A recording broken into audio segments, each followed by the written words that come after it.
What's going on, everybody? This is Afro Think Tank. For the life of me, I don't understand why we got all these soft ass, mediocre men trying to drum up the war drum, and all of a sudden want to world dominate, want to conquer all over again. All of a sudden, you got Lindsey Graham, who's a gay politician from South Carolina, who's been in the closet his entire life, along with the rest of the other closeted gay white men who are trying to compensate for their need to grind while hiding it. They're trying to be extra manly by going to war. Plus, white supremacy knows this is it. This is it. And white supremacy is so down bad that now they're about to recolonize more white territory. They want to take over Greenland. I mean, not Greenland, Iceland. People always get Greenland and Iceland mixed up, right? They want to take over Iceland. Now, I want y'all to notice this.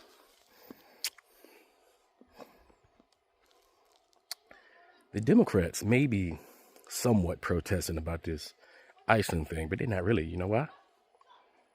Because they want to take Iceland too. America's always wanted to take Iceland. American white exceptionalism says Denmark doesn't deserve Iceland. It's closer to us anyway. That's how you see it. And what the is Denmark going to do anyway? And I got no love for Denmark. Let me tell you right now. Got no love for Denmark because as an African, I know what Denmark did in Africa.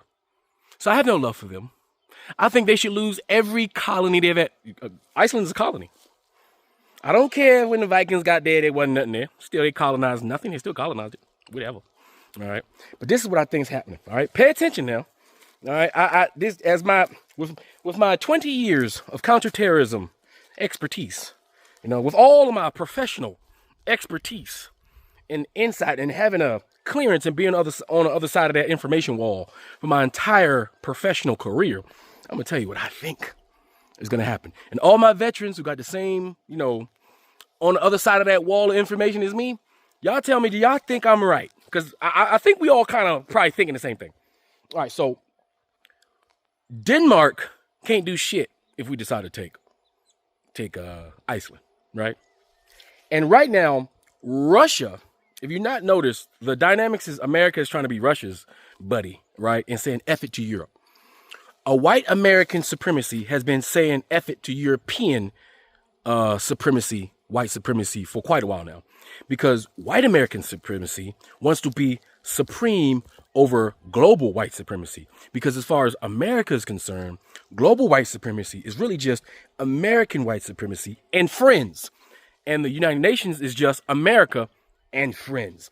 And to be honest, Europe has been living high off the hog, letting America do all the dirty work, spend all the money, and take all the blame for everything that they wanted to happen. But you see, Europe knows they have to pivot. They have to make nice with Africa. They have to make nice with Asia, because unlike America, who has the Atlantic Ocean and the Pacific Ocean in between them in a large landmass that's not contested, Europe doesn't have it that way. If China ever decided to land to for some reason, if they ever decided, you know what, we're going to go take over Asia. We're going to go take over the rest of Asia, right? That peninsula they call Europe. I mean, Europe don't really got nobody to stop it. They got the better technology, but numbers. It's a numbers game, right? And you see Europe, the Anglo-Saxon barbarian Francophones, been trying to take over them Slav Russians, right? Them Russians, they're kind of like, they super white, but they're not really all the way white. They're like a different type of white, right? And those Russians have all intentions on taking the rest of Europe for their own national security, right? We're not going to pretend like we didn't see Joe Biden start this goddamn Ukraine-Russian war. We want to sit back and act like America didn't act that shit on. We did. Because we want to put nuclear missiles right there next to Russia so we can threaten them. That's what we want to do. And Russia trying to stop that. Therefore, they need a significant amount of territory in between them and NATO. That's what this whole thing's about, all right? But Donald Trump, who is a German, by the way, right? And the whole foreign European administration, who now has thrown Europe under the bus because they want American exceptionalism, right? That's why, if you notice, all these foreign Europeans talk about America as if it belongs to them with all these European accents. Even on YouTube, you see all these social media white boys with Russian and European accents talking about we Americans. I'm like, you clearly, you can put the biggest American flag behind you all you want, all right? I can hear that accent, and I see that smooth-ass Slavic forehead of yours. You know what I'm saying? Come on. Anyway, this is how things happen. So right now, Americans saying fuck you to Europe. right? Because we don't want to go to war with Russia, right? We don't. That's a long, protracted war. Nobody wants to do that. There's too much work, right? It would be easier to go to war with Venezuela because they can't fight back. It would be easier to go to war with Mexico, right? Because they say they can't fight back. It'd be easier to take Canada, to take Iceland, to do soft targets. Now, they know and have calculated already. There's absolutely no way Europe can do anything militarily to America if we decide to just take Iceland. There's nothing they can do because the moment they try to mobilize any amount of troops and any amount of weapons, by the way, the weapons that mostly we sell them, right, and improve their technology and their weapons because we're just like that. Russia will have the opportunity to bulldoze through Europe because the European militaries will be they'll be occupied because the European militaries are so small and insignificant. They ain't got the numbers. More Russian soldiers have died in the war than Europe has alive soldiers to defend Europe. You hear what I'm saying? Listen, more Russian soldiers have died or been injured or out of the fight than Europe even has troops. You get me? Russia has the numbers. They can just do a battle of attrition all you want. Don't listen to the propaganda in the white Western world. Russia can continue to do this indefinitely. They'll keep throwing bodies at it because you gotta remember, Russia is not just Russia. Russia is several countries that those people colonized. So what they're doing is they'll just pack up their armies with any old kind of demographic that they can. They just got to keep throwing bodies at it. And as long as they keep doing that, that means the Ukrainians got to keep throwing bodies at it. And this is a war against body on body. Russia got more bodies. You understand? And I want you guys to understand that as long as this war going, there's more and more and more and more baby making age white Europeans are dying and not being able to reproduce for the future. That's a problem on top of a problem Europe already has, right? So America takes Greenland. America takes Iceland, right? What you're gonna do, and then Russia stands there and say, "How dare you try to go defend Iceland?" Because as soon as you do that, we're coming to we're going through freaking Poland, and then we're gonna take the rest of Europe, and we really want France because Russia really wants France, and I want that for them. I want them to take France. So make sure all you black folks, you get out of France before Russia get there. Well, you guys might be good because, you know, Russia also strategically needs to have great relations with Africa because those are the multipolar business partners of the future, right? And so that's what I believe is going to happen. But I just think it's funny. You got all these cowards beating the war drums when they are not going to fight. And they would never fight. And when they were told, hey, you might have to fight, they had bone spurs and shit, right? And the real troops, the real ones that get out there, they're forced to go fight for cowards like that. Imagine how many real ones had to die and sacrifice themselves for a bunch of people like Lindsey fucking Graham. Put that motherfucker on the battlefield, all right? Then I'll give you some respect, all right? But other than that, I just can't deal with it. I can't deal with it. Anyway, you got, and then now they want to attack Mexico. Come on, man. Mexico, the cartels in Mexico. We arm the cartels in Mexico. The cartels in Mexico are using American-made weapons, American-made equipment, American-made bullets to fight the Mexican government because we, the Americans, sell it to them in our open gun markets that we have in the United States of America. What? So now you wanna do something with the goddamn cartels, huh? The cartels that we finance and we allow to operate because white people love their drugs and they want their drugs. And because the medical community want to get their drugs cheap so they can sell it to us, rename it and sell it to us at an exorbitant price. We run the drug industry. Therefore, why would we attack our freaking wholesalers? Does that make any sense? Unless we trying to take that over too. You know what I'm saying? So they can raise their profit margins. But anyway, that's what I think is going to happen. Look, somebody's going to have to do something soon. And that's all I got to say. But somebody's going to have to do something. And there's going to be a lot of something that needs to be done. Listen, there's a lot of something that needs to be done because there's more than just one person. If you think it's Donald Trump, no. It's not Donald. Donald Trump is the mascot. It's those subpar, average, bald-headed white guys in the back that can't do 5 push-ups. That's the problem. And somebody got to do something about them. Either now or later. Something has to happen to them. Something. And that's all I got to say. Anyway, you guys tell me what you think in the comment section. Afro Think Tank. Learn some, teach something. I'm out. You just wait for Cuba. Cuba is a communist dictatorship that's killed priests and nuns. They've preyed on their own people. Their days are numbered. We're going to wake up one day, I hope in 26, in our backyard, we're going to have allies in these countries doing business with America, not narco-terrorist dictators killing Americans. This is a big frigging day. And everybody in the world is thinking differently than they were just a few days ago because of what you did. Cuba is ready to fall. You know? Yes. Cuba looks like it's ready to fall. I don't know if they're going to hold out. But Cuba now has no income. They got all of their income from Venezuela, from the Venezuelan oil. They're not getting any of it.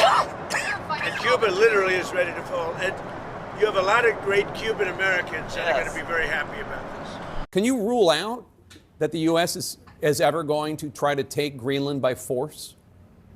Well, let me go back a step. The president has been clear for months now, so I know you're treating this as breaking news. The president has been clear for months now that the United States should be the nation that has Greenland as part of our overall security apparatus. The United Right, States, but your wife posted that like hours after the Venezuela operation. No, but that's why it's newly relevant. No, I'm not, and I'll talk with you about it for an hour. I think it's a really important conversation. I just wanted to reset, Jake, by making clear that it has been the formal position of the U.S. government since the beginning of this administration, frankly, going back into the previous Trump administration, that Greenland should be part of the United States. The president has been very clear about that. That is the formal position of the U.S. government. Right, but can you say that military action against Greenland is off the table? It wouldn't be military action against Greenland. Greenland has a population of 30,000 people, Jake. The real question is, by what right does Denmark assert control over Greenland? What is the basis of their territorial claim? What is their basis of having Greenland as a colony of Denmark? The United States is the power of NATO. For the United States to secure the Arctic region, to protect and defend NATO and NATO interests, obviously Greenland should be part of the United States. And so that's a conversation that we're going to have as a country. That's a process we're going to have as a community of nations. So you can't take it off the table that the U.S. would use military force to seize Greenland. You can't take it off the table. Jake, I understand you're trying very hard to, which again, is your job. I respect it. It's great to get exactly the headline, right? That catchy headline. I'm just trying to get an answer to the question. That says Miller refuses to rule out. The United States should have Greenland as part of the United States. There's no need to even think or talk about this in the context that you're asking of a military operation. Nobody's going to fight the United States militarily over the future of Greenland. The acquisition of Greenland is not about military force. It's about diplomacy and shared interests, the same way we acquired the territories that make us the nation we are. And let us not forget, friends and allies can have tough conversations. The U.S. and Denmark have a strong relationship, and discussions about Greenland's future do not have to be adversarial. If Greenland's future were to include joining the United States, that would almost surely require the approval of the Greenlandic people, likely through a public referendum. This would be a mutual decision, and it is one worth discussing. For Greenlanders, there would be many benefits of becoming an American territory, including American citizenship, including billions of dollars of new American investment in Greenland that would raise the standard of living of the 50,000 Greenlanders there today. This is an opportunity for Greenlanders and, say, the governor of Louisiana to do business with Louisiana, with other states as well. I was talking to the governor of Alaska. You're talking about doing business, so this is just us going there and doing deals with them, or is this us taking it over? Because President Trump has spoken pretty differently about it. I think that the president is one of those people that says everything is on the table, right? And again, but then, are you saying everything should be on the table? I think that we should go to Greenland and say, hey, what kind of opportunities would you like? What are we doing? What can we offer you that Europe is not offering? That makes sense. But the big difference is there, and I'm back to the Godfather again. There's a way of saying, inducing someone with a carrot to do what you want, and there's another way which says, I made him an offer he couldn't refuse. And where someone held a gun to their head and said, you're going to sign this contract and let Johnny Fontaine out, or your blood's going to be on this contract. Are we talking about an actual use of force with troops to seize Greenland? If you're trying to compare Venezuela to Greenland, no, I'm not. I think that's an unfair comparison. I really do. Because again, I think you go back to the Monroe Doctrine. You go back to what has made the United States successful and its allies and its neighbors. We could seize Greenland by force. Would that be okay? No, I don't. I don't think. And you don't think that's what the president's saying? I think that we can open a more robust trading opportunity. We can offer Greenlanders, okay, a path for their independence and a neighboring country where they can join the strongest, most advanced economy in the world. It's not happening.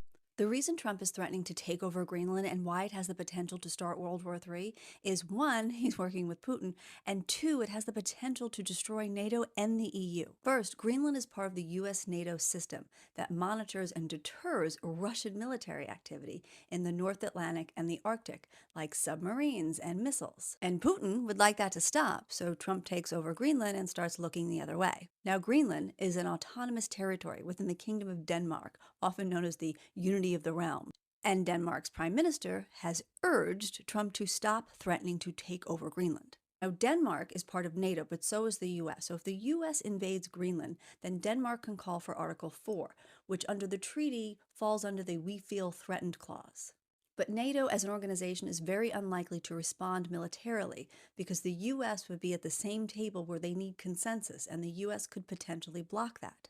So what happens next? Not everyone will be willing to just let the U.S. take over Greenland. And the reason this has the potential to start World War III is because this could divide NATO and the EU, because we have no idea where people will land on this.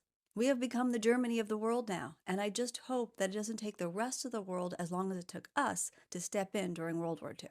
But it's enough to say, and everyone knows this well, about the United States' plans to annex Greenland. You know, at first glance, this might surprise some people, but it would be a deep mistake to think these are just some extravagant ideas of the new American administration. Not at all. In fact, the United States had such plans as far back as the 1860s. Even then, the American administration was considering the possibility of annexing Greenland and Iceland, but the idea didn't gain support in Congress at the time. Let me remind you that by 1868, American newspapers were mocking the purchase of Alaska. It was called madness, a frozen icebox, and a garden of polar bears, and President Andrew Johnson was ridiculed. That's why the Greenland proposal failed back then. But today, that acquisition, Alaska, I mean, is surely viewed very differently within the United States, just as President Andrew Johnson's actions are likely judged in a different light now. So there's nothing surprising about what's happening today. And it didn't stop back then. This story continued. For example, in 1910, a trilateral deal was being prepared involving territorial exchanges between the US, Germany, and Denmark. As a result, Greenland would have gone to the United States. But the deal fell through. During World War II, the US established military bases in Greenland to protect it from Nazi capture. And after the war, the United States offered to buy the islands from Denmark. That was quite recently, in terms of world history. In short, we're talking about serious long-term American plans regarding Greenland. These plans have deep historical roots, as I've just shown, and it's clear that the US will continue to systematically pursue its geostrategic, military, political, and economic interests in the Arctic. As for Greenland, that's a matter between two specific countries. It has nothing to do with us. What does concern us, however, is that NATO countries increasingly view the far north as a potential staging ground for conflict. They are actively training troops for operations under Arctic conditions, including new recruits from Finland and Sweden, countries with which, I should note, we had no issues until very recently. They are creating these problems with their own hands. Why, that's entirely unclear. But nevertheless, we will proceed from the reality as it stands, and we will respond accordingly. I want to emphasize, Russia has never threatened anyone in the Arctic, but we are closely monitoring the situation and building an appropriate response, enhancing the combat readiness of our armed forces and modernizing our military infrastructure. We will not allow any infringement on our sovereignty. We will reliably defend our national interests. While maintaining peace and stability in the Arctic, we will ensure the region's long-term social and economic development, improve the quality of life for its people, and preserve its unique natural environment. The stronger our position is, the more significant our achievements, the more opportunities we'll have to launch major international projects in the Arctic, together with friendly nations and possibly even Western countries, should they show interest in cooperation. I'm confident The time for such projects will surely come. In an effort to come to terms with its colonial past, the Netherlands has apologized for its role in slavery. The country once had an extensive colonial empire in Southeast Asia, Africa, and the Americas. Hundreds of thousands of people were enslaved and sold by Dutch merchants over centuries. Now the Dutch government is planning to invest in education and awareness programs to tackle racism. But the apology was not welcomed by everyone. Welcome back to another mini episode of African history before and during colonialism. I mean, I haven't said that sentence in a while for a few months. I mean, I said it a couple times, but welcome back. Now, in that previous video, the caption and the whole segment was about Europe, in general, atoning for the slave trade and everything like that. But no, it's not all of Europe. As you can see behind me, just a month ago, or maybe 2 months ago, the Dutch leader apologizes for Netherlands' role in the slave trade. I mean, just 2 months ago. And I've talked about the Netherlands before and their role in the slave trade and their role in oil spills happening in Nigeria. If you want to learn more, scroll on back and I promise you'll learn something new. Now, y'all know what I do on this page is I like to expose the European countries that try to kind of hide or, they're not really talked about in the sphere of the Atlantic slave trade. We focus on France, Britain, Spain. Portugal tries to hide a little bit. The Netherlands, as you can see, they just now apologizing. But also, this reminds me of a story about Denmark. Denmark was part of the slave trade as well. Come with me to the 1600s to Ghana, and we're going to talk about the Ghanaian chief that tricked the Danes. Denmark was involved in the slave trade from the 17th century until the 19th century. The Danish Navy and their Marines were the fourth largest during this period in time, from the 16th century until the 19th century. In the 1660s, Denmark created this colony in Ghana, where they used it to trade gold and ivory. But things took a huge turn in the 18th century, and the biggest and most important commodity to the Danish trade out of Ghana were enslaved people. When the Danish would bring these large ships to the Ghanaian coast, they would have these, what you would call movable showrooms, showing where the enslaved people would be, how they would be transported, the details of their ship. So stay with me, y'all. I'm getting to the story of the Ghanaian chief. But this is the reason why I like to talk about these European countries rather than the, main ones that we know about that were involved in the slave trade. You look up Denmark's involvement in the slave trade, it states that they constituted about 1 to 2% of involvement in the slave. And when you hear 1 to 2%, you think okay, they weren't really involved, but there were over 12 million people taken from West Africa and various parts of Africa. So 1% is still a lot. And even though when you look up Denmark's involvement in the slave trade, it'll show that they were one of the first, if not the first, to stop the slave trade.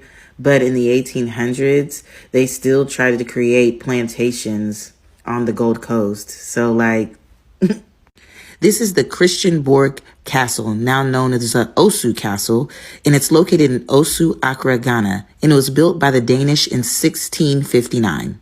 Since its inception in 1659, it's been taken over by Portugal, Sweden, and Denmark. Throughout the years, it's either been taken over by force or bought and sold.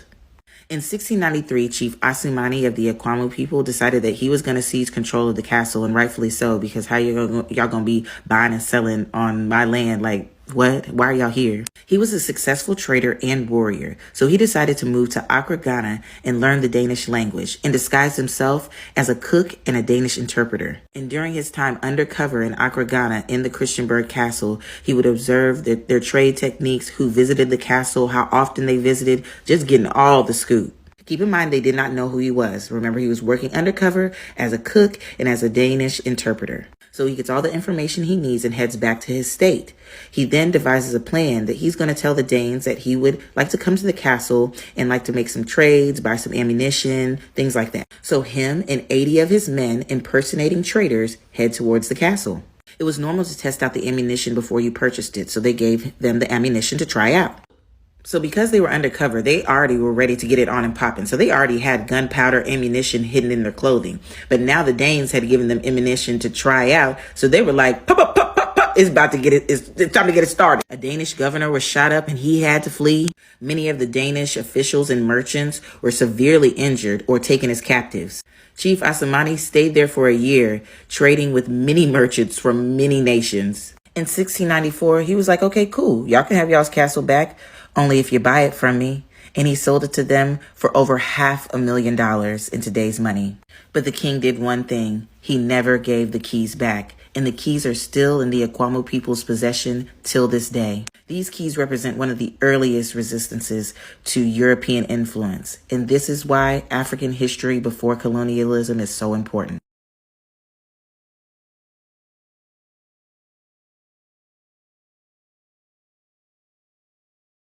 Free Sudan! Boycott diamonds and gold! Free Sudan! Boycott diamonds and gold! We most definitely cannot forget about the people of Sudan! Thanks for watching Afro Think Tank. Don't forget to like, share, and subscribe. And follow me on Substack and Patreon for more content. Remember, it's Pan-Africanism or nothing.